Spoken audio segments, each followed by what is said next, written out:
A police badge on which you see the photo of a man. You. Some seaweed is stuck to the back. At least something good came out of all this.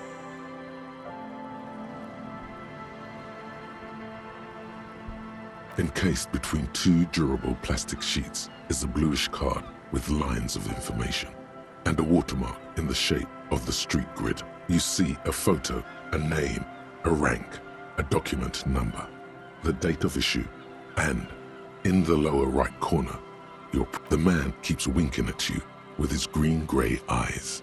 The photo is old, but the badge is new. You used an old photo for a new. Good choice. A newer photo would look different.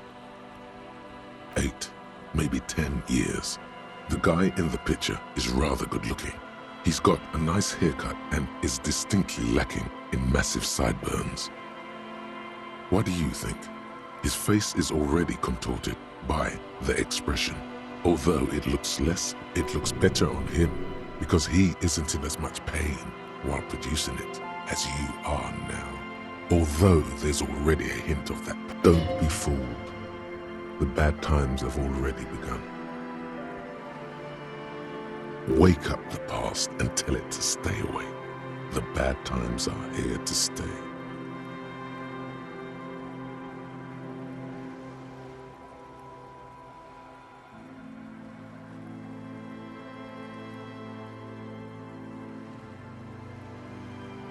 The badge in your hand shines as you rotate it, catching light. You see lines of information on it, and a shining watermark. Harrier, that's long for Harry. So you are Harry.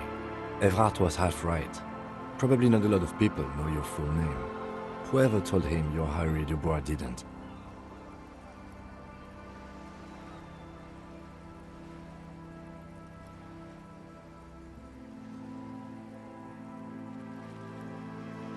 Pleased to make your acquaintance, Harrier Dubois. He's not going to call you Harrier. He'll keep calling you officer when he's angry with you, and detective when he's not. The badge in your hands shines as you rotate it, catching light. You see lines of information. Lieutenant W. Freighter. The lieutenant is a rank above sergeant and below captain. It's the highest rank in the RCM that still does field work. I am a lieutenant. The title of Yefreighter is added to your rank when you decline a promotion to a higher rank. In your case, captain. You have declined twice, thus you're double Yefreighter. There are many reasons one would do this. The rank above you in your precinct's décomptage might be taken. Or sometimes promoted officers do not want to replace their superiors. And sometimes they just prefer the type of police work available to their current rank. In your case, lieutenant. Heavy-duty case-solving machine.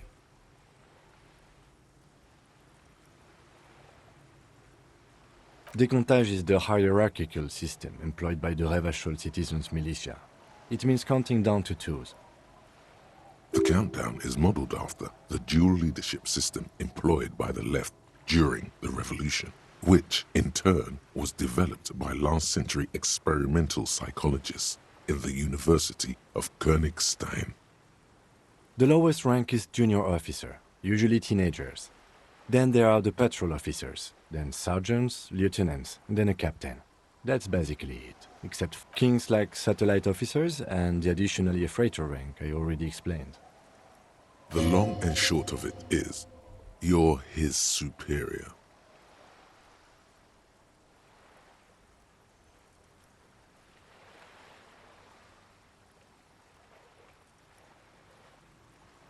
You are given the title of satellite officer if your partner is quickly promoted through the ranks and you rise with him. You don't seem to be a satellite. No, I've been putting up with you because despite an unconventional approach, you are doing good police work. It matters more than driving your motor carriage into the sea. And now we've even found your badge. He trusts you, for now. Try not to spoil it.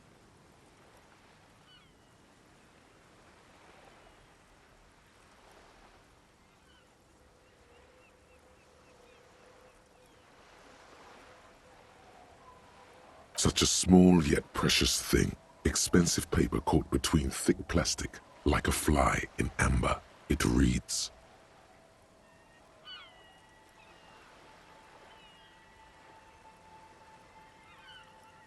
That's just the serial number.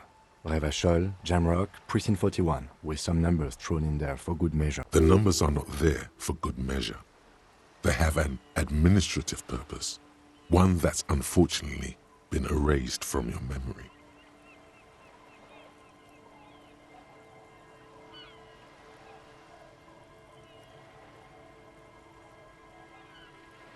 "4 months ago. I'm guessing that's when you were promoted to the rank of lieutenant. A new badge usually comes with a new rank. You seem to have been... The pain in your chest tells you you were working yourself to death to earn that rank. The case created a lot of edge you have to take off.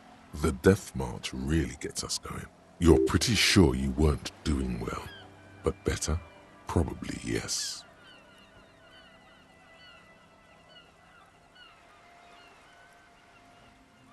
A lot can happen in 4 months, especially in winter.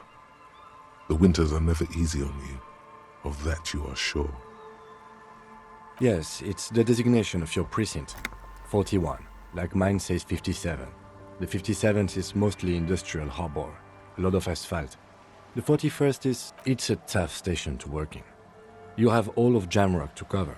That district should have 3 precincts, but money is... It's no wonder you are like you are, he thinks. But then again, it's a legendary district, and a hell of a station too. It must be an honor and a curse to work with people like Price, McCoy, Berdiaeva. Roberts, Feuerbach, Dimitri. Suddenly, names from your decomptage flash in your forebrain. And you? Is it an honor to work with you? Don't ask him, ask yourself.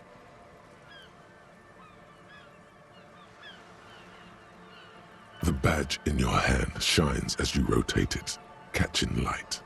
You see lines of information on it.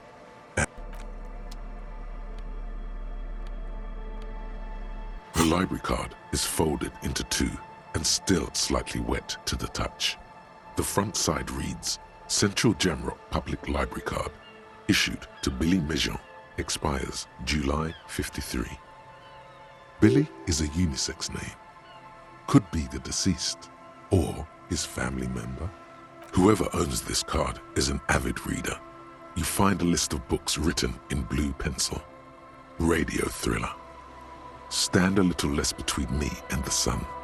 The last one in the list is The Glinting Curve. But most of these titles seem to be in the sci-fi genre. Some thrillers too. If lost, please return the card to the library. Dial 005 02 55211 or visit us at Moreau Street, 78, Jamrock. Business hours, 900 to 1800.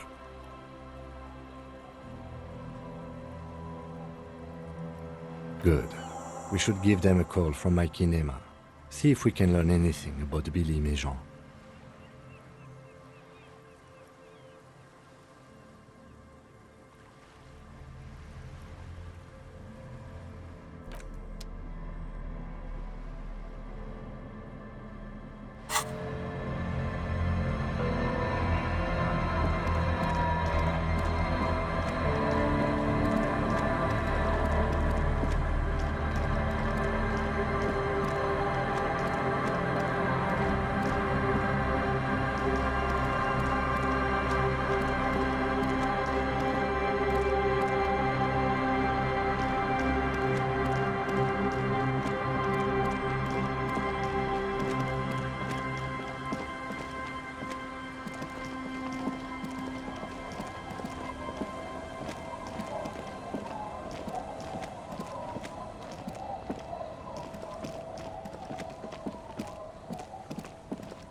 Tequila Sunset.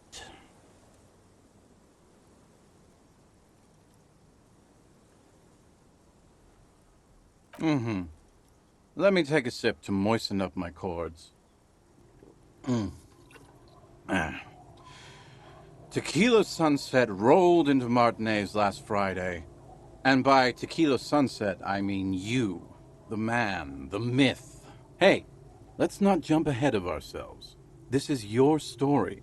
Stop interrupting. You got here on Friday to solve a case, hoping to be the early bird who gets the worm. And by the worm, I mean the buzz. Because as far as I know, all you did was get piss drunk. Word on the street is you went around the local hostel telling people that you're a police officer, and that it would be really fucked up if you shot yourself in the head right in front of them. That's pretty high. It is. Does that sound like something you'd do? Yeah. The lieutenant's brow is furrowed. He's listening as casually as he can. It was a late Saturday night when we, the Union of Moribund Alcoholics, were getting our drink on. Nothing remarkable about this. We get our drink on 24/7. Makes everything warm and glowy. I trust you. One moment we hear the sound of a motor carriage revving up somewhere on the plaza. Naturally, loud noises pique the interest of anybody owning a pair of ears. That's just the reality we're in.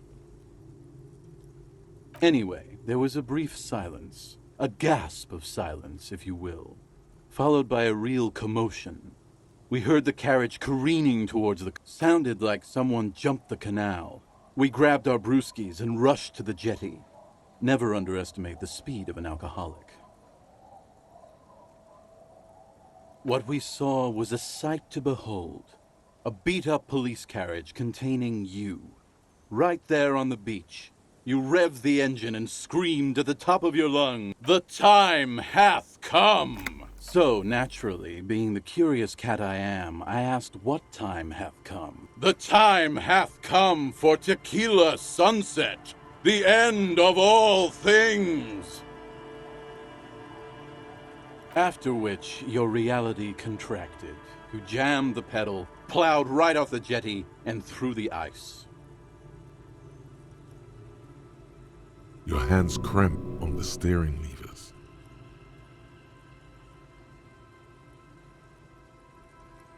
We ran towards the ice whilst you crawled your way out, miraculously unhurt, covered in seaweed and shit, like some kind of sea monster. When we finally got there, you were sitting on the beach crying. You said that your badge and uniform were in the car. It was too late to get in there, though. The carriage had sunk. Recognizing a brother in need, we offered our condolences and invited you to party with us, which you naturally agreed to. We asked about the whole Tequila Sunset thing, and you told us it was your name now and insisted that we all call you that from then on.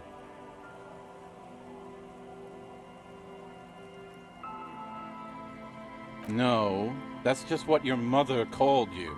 Your real name is Tequila Sunset. Just embrace it, brother. Ours. It was an all-night drink-a-thon. Then, at some point, I think it was Sunday morning, you got belligerent and wanted to talk about Revacholi and how they're beautiful and also whores and so on. How one of them fucked you real bad. After a short while, you crossed the event horizon, looked sullen, got up, and left without saying... Wow, that's... Yeah, I bet Tequila's a fucking legend around the precinct. You must be proud to work... If you only knew.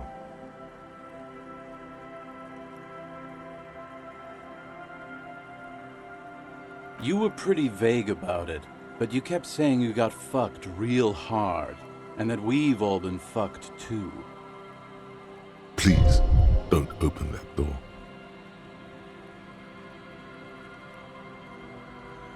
No one's fucked me. I do the fucking around here. Abigail! It seemed pretty painful, to be honest with you. If I had to guess, I'd say you're still working through some shit. Beside your gun and your badge, You said something about your hope or heart or something. In retrospect, I guess you lost your motor carriage too? That's a big one. You told us that they were a bunch of fucking losers whose main interest was cramping your style. It's more like you were cramping theirs. No specifics, though. It was more about you that night. You were the star of the show.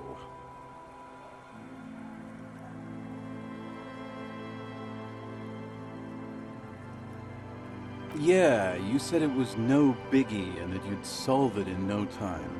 And that you didn't need anyone to do it. You're doing it solo now. A lot of cops go solo and hermit once they reach that level of alcoholism. It's not meant as a joke. He's sorry for the hermit cop. Yeah, you kept talking about how the coal mine owners were fucking us all over, just like that woman fucked. I didn't agree with you, by the way. The spectral hand of the market makes sure everyone gets exactly what they deserve.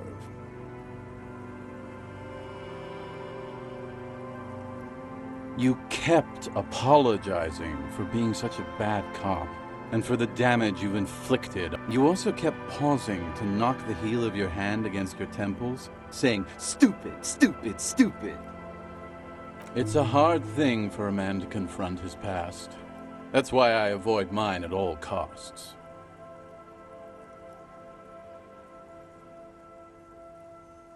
Whoop-de-doo. So now I'm a fucking storyteller. Right. Why not? Better than a beach bum.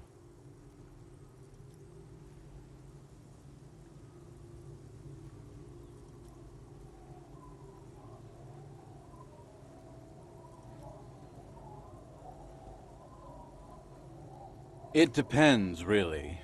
Are you willing to help me out? The gleam in his eyes and the slouch in his posture is so incredibly familiar. You might get scammed here.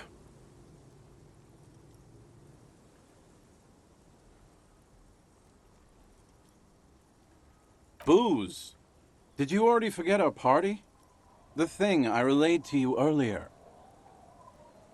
So, have you got anything for good old idiot Doom Spiral? A bottle for a story. Seems fair to me.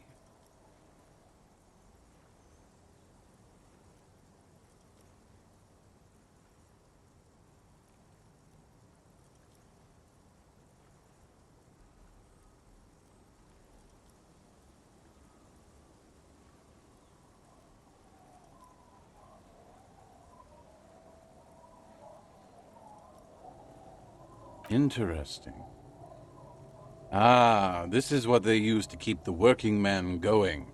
Hey, Spiral Boy, you gonna share that? Don't call Abigail! Shut up, guys. I'm telling a story here. Something happened to you. Something happened to me, too. I was once a reasonably high net worth individual. A founder/junior partner at a high-concept creative services. I used the profits from my agency to finance what I called a cultural incubator. Abstract value generation, I developed the paradigm, worked within the paradigm, but the burden of leadership weighed heavily on me.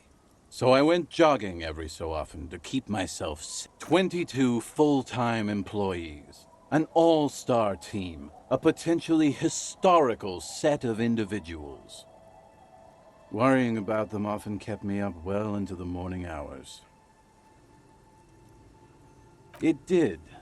With my trusty Sansarique tracksuit, I felt like I could. But now dreams are worn thin, much like my tracksuit. One day I left on my evening run. As you may know, it's impossible to clear your head when you're distracted by the sound of keys jangling in your pockets. His eyes are your eyes. So I removed the key ring and put the keys for the front gate and the apartment into different pockets to stop the jangling, you see? At least, That was the plan. I was halfway done with my usual lap when it started to rain. The reality situation became very wet, very quickly. Wet, okay? It was raining really hard. I made my way back home and discovered that I didn't have the key to the front gate. I'd mixed it up with the key to the letterbox, which was useless.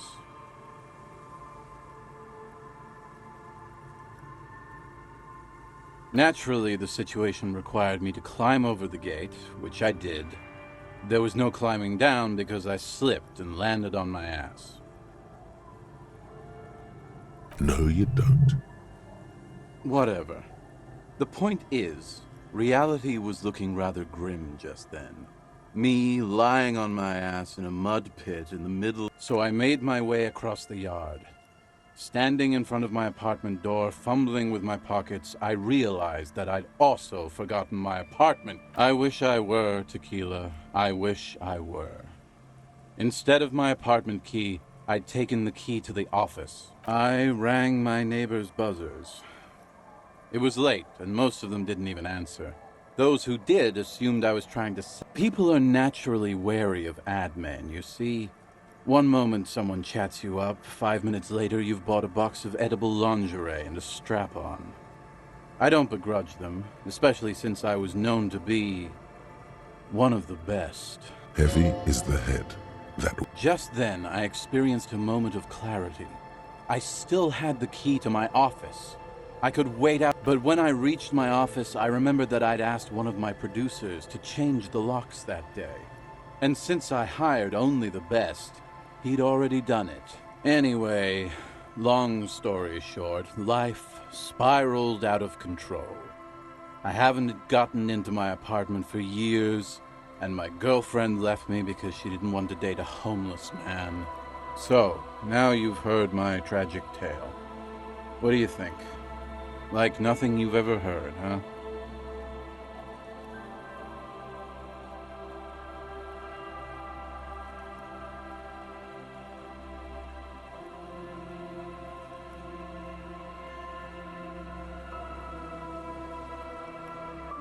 Tequila, I've thought about this series of events for a long time.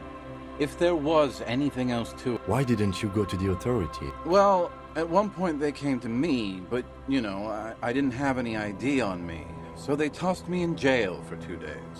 I can't say it increased my faith in the RCM. No offense, gentlemen.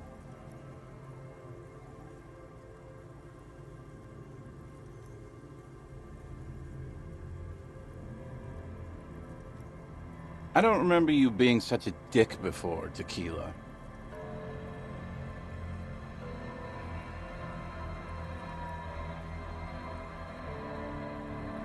That doesn't mean you're wrong, though. Anyway, that was all the tale one bottle gets you. Almost empty, this one.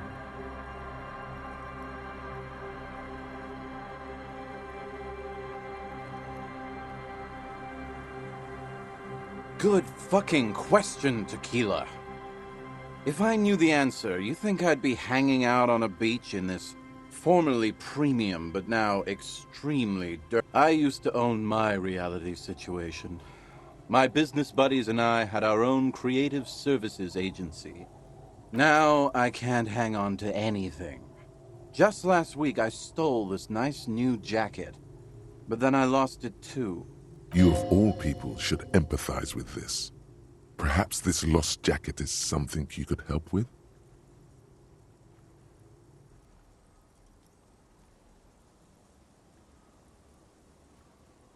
My agency, man. The Boom Boom Room. Our concept was combining high art with the lowest forms of marketing. The color red. I convinced my partners to reinvest some of our profits in an even more high-concept cultural incubator called Thin Air. I was financing a group of poets in East Revachol who were developing a new universal poetic language. Sounds intriguing. What say you? If it sounds like it makes no sense, that's because it doesn't.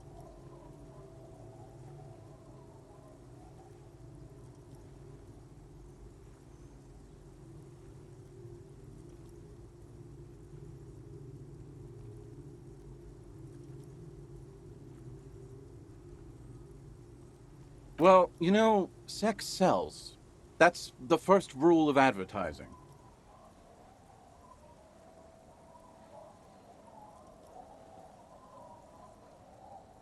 That's what's so cool about advertising. It's kind of like art, except you can also get fucking rich doing it. What? You've never seen 100% Lycra before? Go on. You really shouldn't touch it. That might be the right idea. This here is one of the last of its kind. Should probably be in a museum, honestly. Can't get it anymore. It was too primo, even for By primo, he means possibly carcinogenic.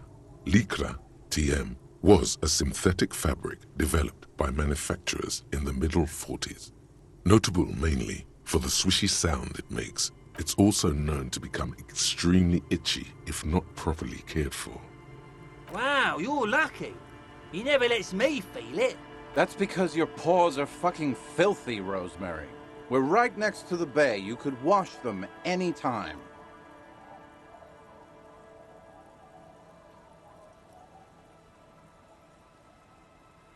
My fellow members of the Union of Moribund Alcoholics? Hey, tequila! You wanna buy? Shut the fuck up, Rosemary. He's a cop, remember? I thought he was a cool cop. Don't call Abigail. And this is Abs. So yeah, that's basically us. We drink together. Tequila, it's a verifiable tragedy. It was practically brand new. Sure, it didn't say, you're a detective, right? Maybe you can help old Doom Spiral out. Solve the case of the missing jacket. What do you say, Tequila?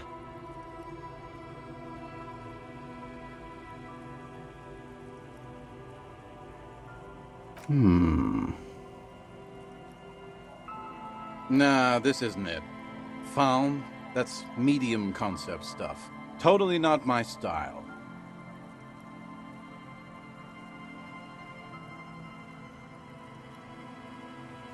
It's a big world out there, Tequila. A lot of lost jackets in it. Don't know why you... Hey, Doom Spiral. Ain't that the jacket you stole the other week? Not on your fucking life, Rosemary. What's wrong with you people? Like I'd be caught dead wearing fawn, like some low-concept bicycle courier. Tell you what, Tequila. Why don't you just hang on to that one? I'll get another jacket. Someday. At least you got a nice jacket for your troubles.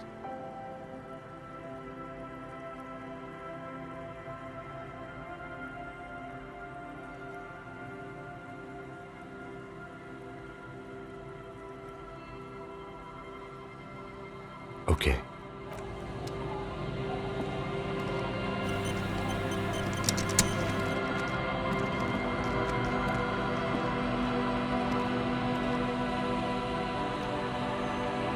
I've been meaning to have a little chat with you about your sense of... It's, well, a little eclectic, don't you think? Eclectic is for pop music with indigenous percussion. You're a sartorial maverick.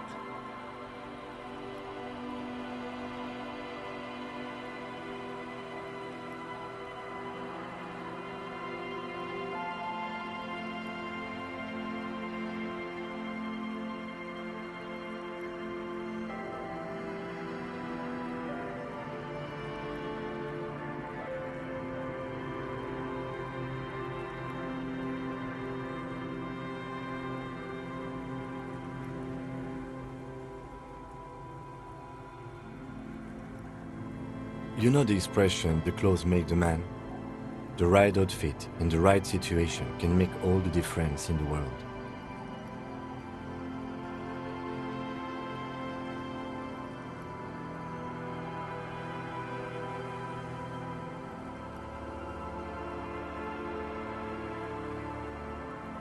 Let's not get ahead of ourselves, Detective. A warm smile. Anyway, we should probably get back to the case.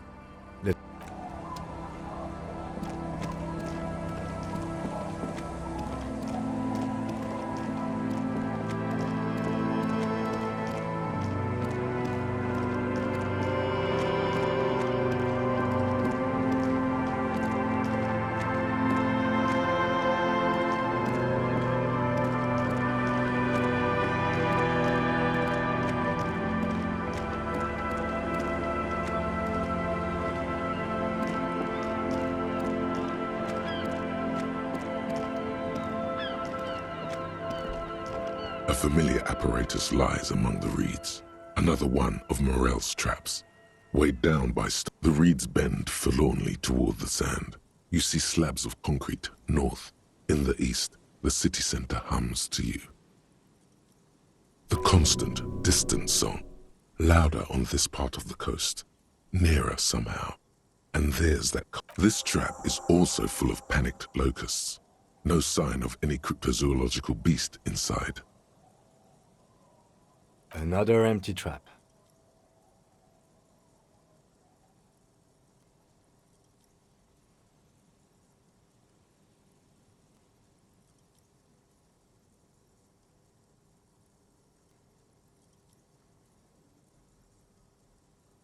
Yep. The next one has a crab trapped in it. These are just crab traps, you do realize?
Aye, the sea's gonna calm down soon. I can feel it. The wind is turning southeast. What's on your mind, officer?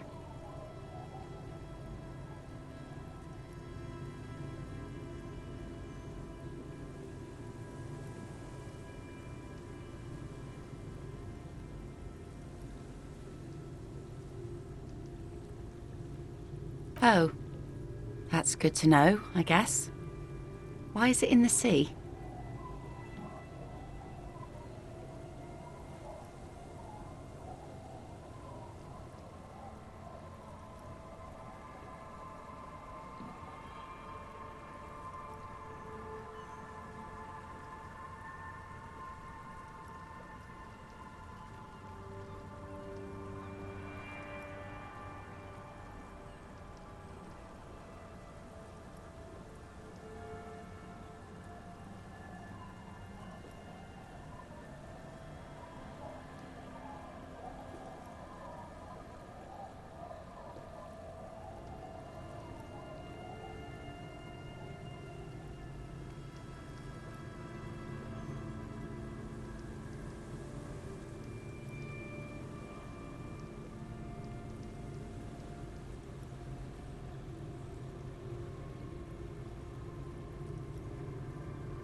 That's great. Until then, you should maybe start thinking about the funeral. Sire, she doth not believe it wasn't you.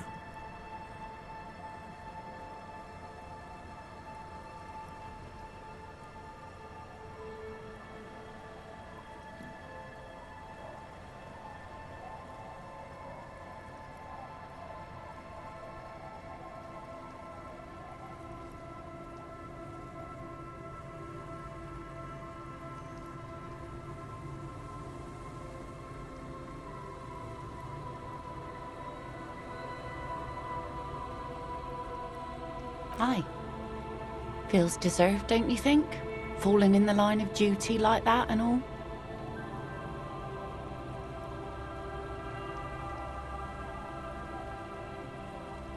Why odd? Our things are a part of our life world. They're made with our human sweat and they share human history. We should care about them as we care about humans. To some extent, at least. Life world? Someone's been reading up on last century Gotvaldian philosophers. Play it cool now.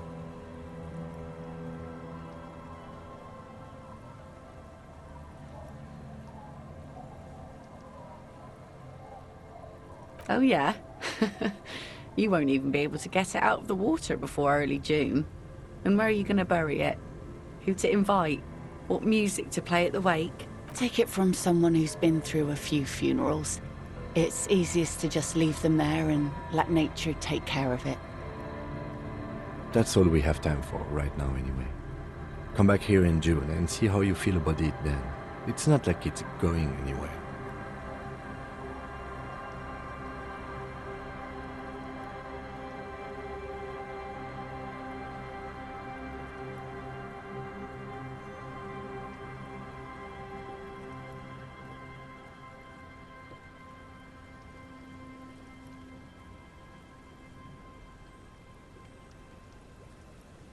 Absolutely.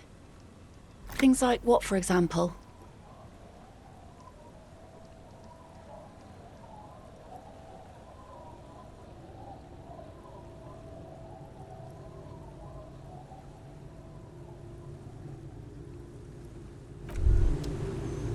Wow, so someone's been a little boring. Yes, my standard liege.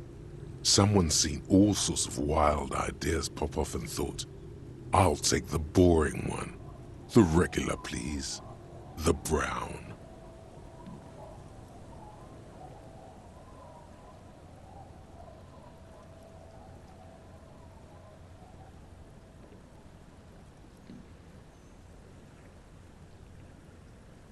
No need to be defensive. The regularity, the brownness, the cut and dry have their appeal. A very standard appeal. Of course you do. And maybe some black shoes or a pristine white shirt to go with that. It's official. My lord's Copo type is regular cop. I'll let everyone know. I'll send out a telefax.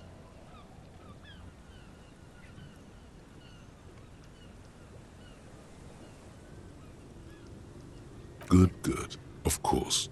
To outright declare yourself something does seem a bit too interesting now, doesn't it?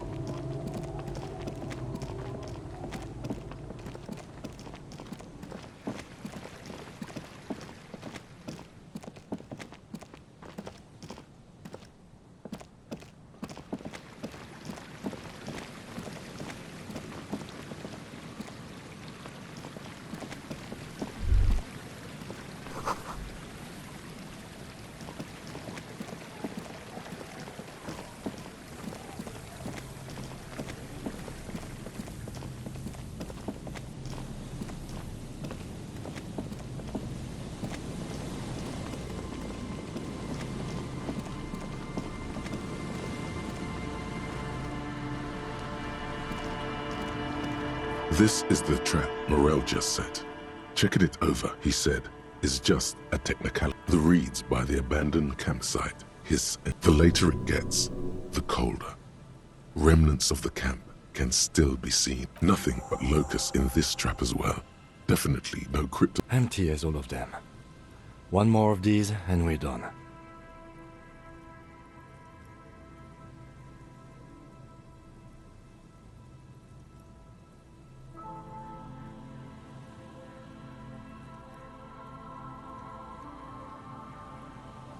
I'm just glad we haven't found some poor cat trapped in one of these.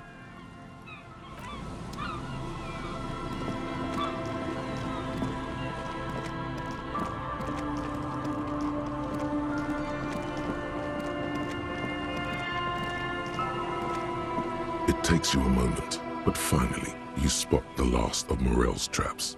This one, behind you, the ruins of a residential building rise over the reeds, shielding them from the wind. The reeds rustle. The trap feels light and silent as you pick it up. Something is different here.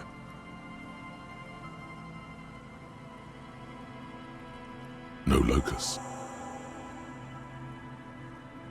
No phasmid either, but still.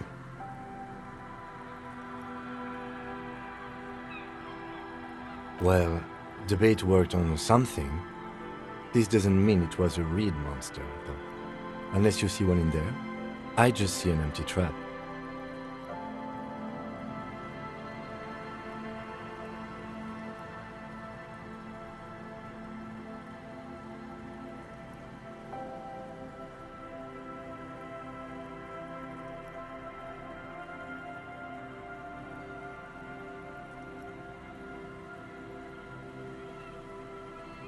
Right.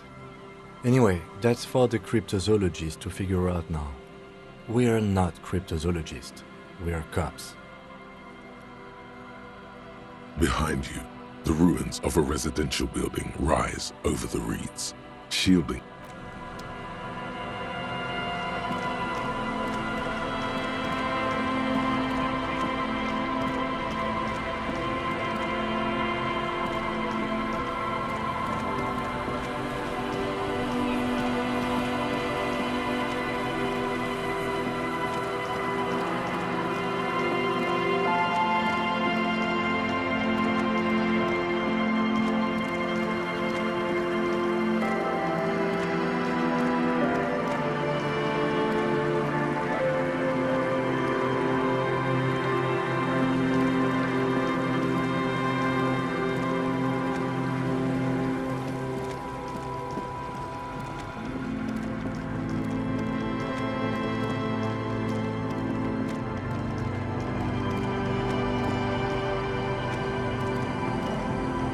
The scruffy-haired little boy kicks a stone while the other watches him do it.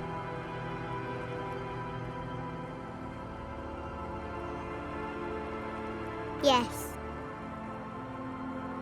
Yes.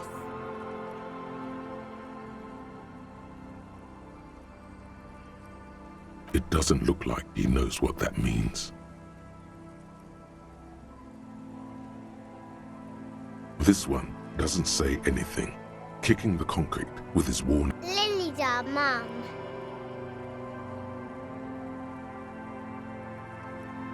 The stone kicker laughs suddenly. His head is too large for his shoulders. The other one laughs. Wow, so intellectually stimulating. The stone kicking isn't even of very high caliber. Anyone can do that.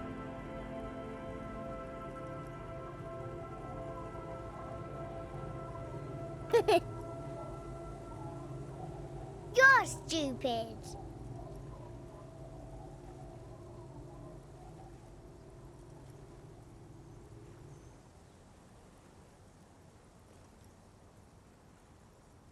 Okay.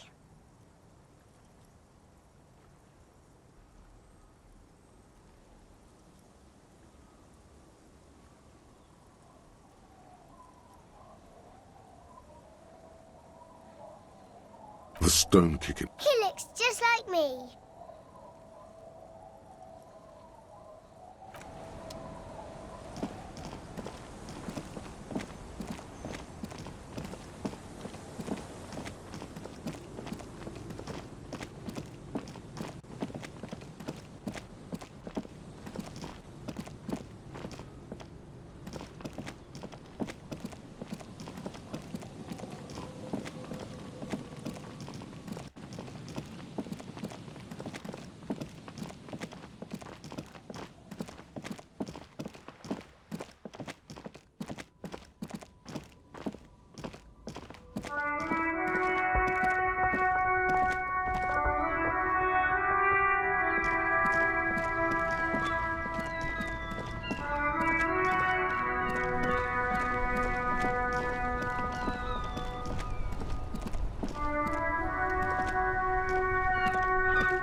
Inside, you see a set of steering levers, a radio microphone, a pull-out toolbox, and the soft glow of the fuel preheater gauge.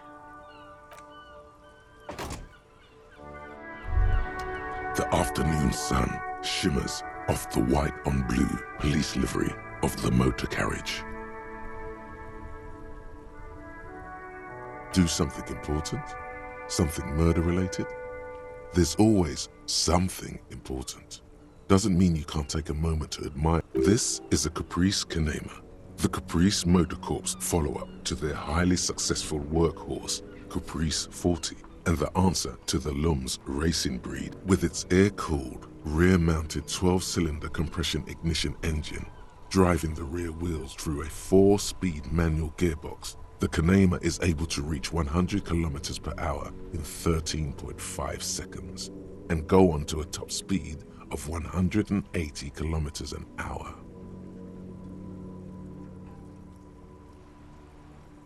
Even at a standstill, the unibody Caprice Canema looks sleek and dynamic. The cabin is tilted frontward to give it a more aggressive, hunched look.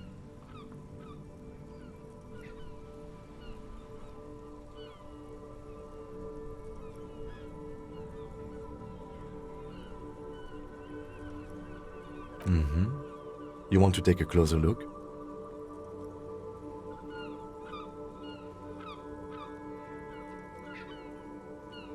$130. I reckon that's a 7-liter V12 there. 7.2. Supercharged. Saying these words brings him immense joy. Yes, an extraordinary machine. It's nice and all, but why so modest? Put some zing into it. Helium headlights would improve the range and quality of the visual field a lot. It's a bit girly right now. Fit it with some proper off-road components.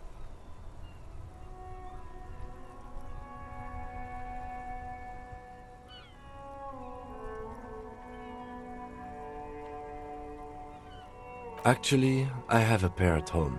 Just haven't gotten around to fitting them yet. I need to lay some wiring for the ballast first.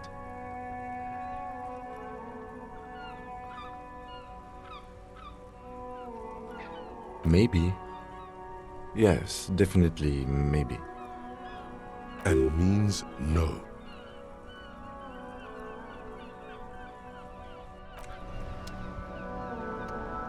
Inside, you see a set of steering levers, a radio microphone, a pull-out toolbox, and the soft... This is Precinct 57. How may I assist you?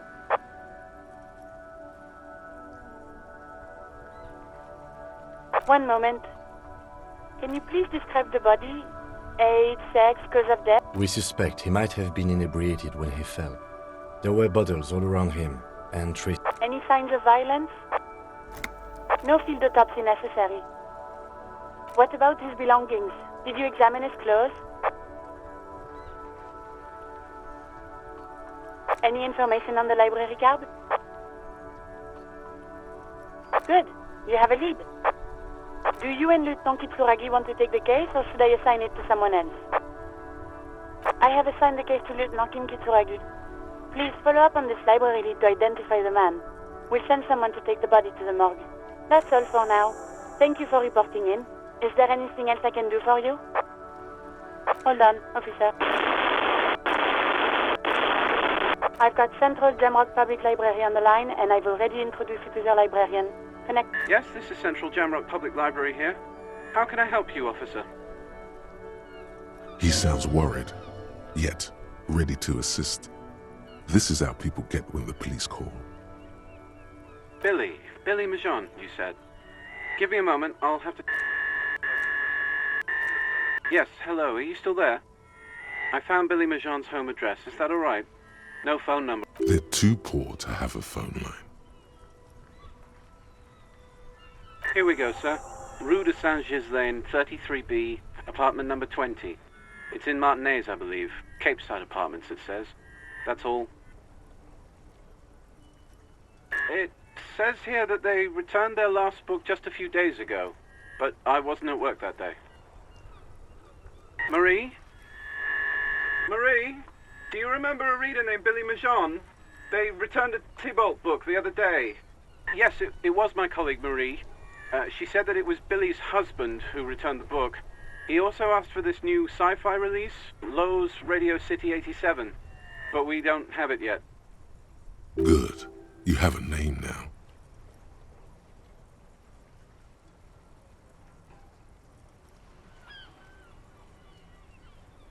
Marie knows Billy. She's been working here longer than me. And then goes for a little drink later. On the lookout.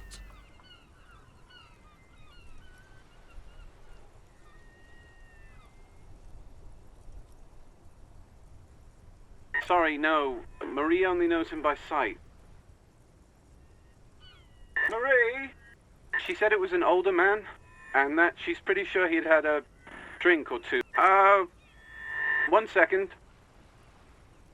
Sorry, Marie wasn't really paying any attention to that. Happy we could help. Goodbye, officer. Anything else you need from me? 57. In the cabin, you see a set of steering levers, a radio.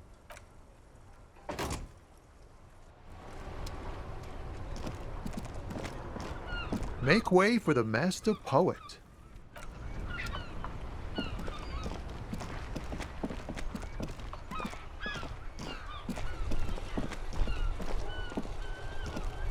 The dented yellow mailbox greets you with its graffito and bullet holes in the front. Other than kicking? You drop the white envelope in the darkness. It lands with a soft, probably did the right thing. You can't trust that slug, Everard. You know he's going to play you somehow.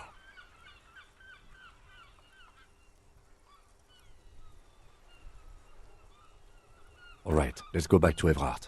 If we don't mention anything to him, he won't know before it's too late.